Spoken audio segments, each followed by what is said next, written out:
Former President Trump was in Chicago yesterday at the Economic Club, repeating false claims about the January 6th election, refusing to say whether he's spoken to Vladimir Putin since he left office. Chief Washington correspondent John Karl has the details. Good morning, John. Good morning, George. In that interview before the Economic Club of Chicago, Donald Trump referred to January 6th, the day when his supporters attacked the Capitol to try to stop the certification of Joe Biden's election victory in 2020, as a, quote, day of love and peace.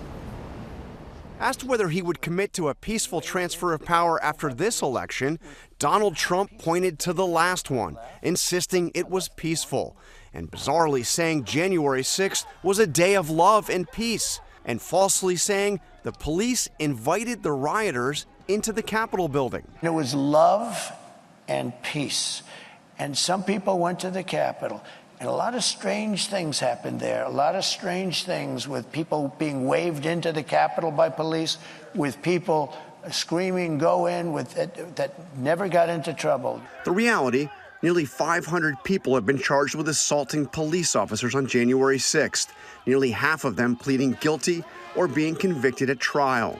The former president also defended his plan to impose new tariffs on products imported into the United States. That is going to push up the cost for all those people who want to buy foreign goods. No. What's going that is to just happen? Simple mathematics, President Trump. It's not.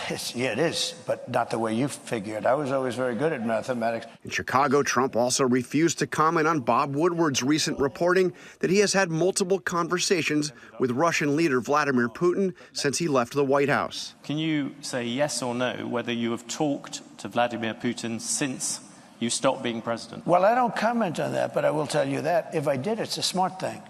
If I'm friendly with people, if I have a relationship with people, that's a good thing, not a bad thing. Just days ago, Trump had a different answer, telling me he had not spoken to Putin. One of the things he said was that you've had a number of conversations with Putin. Is that true? I mean, I imagine that could be.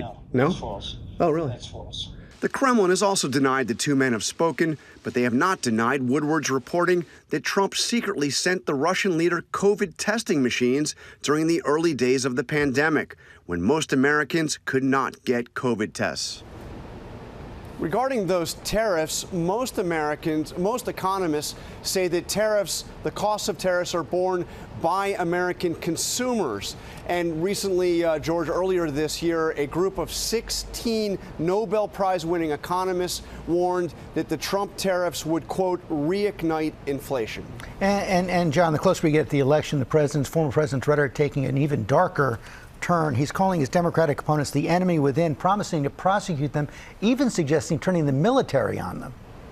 Yeah, he's actually said this several times over the last few days, including a town hall in Georgia just yesterday. I want to read you what he said about this enemy within, which he says is worse than criminals illegally crossing the border, worse than China, worse than Russia. He says, we have China, we have Russia, we have all these countries. If you have a smart president, they can be handled. The more difficult are, the Pelosi's.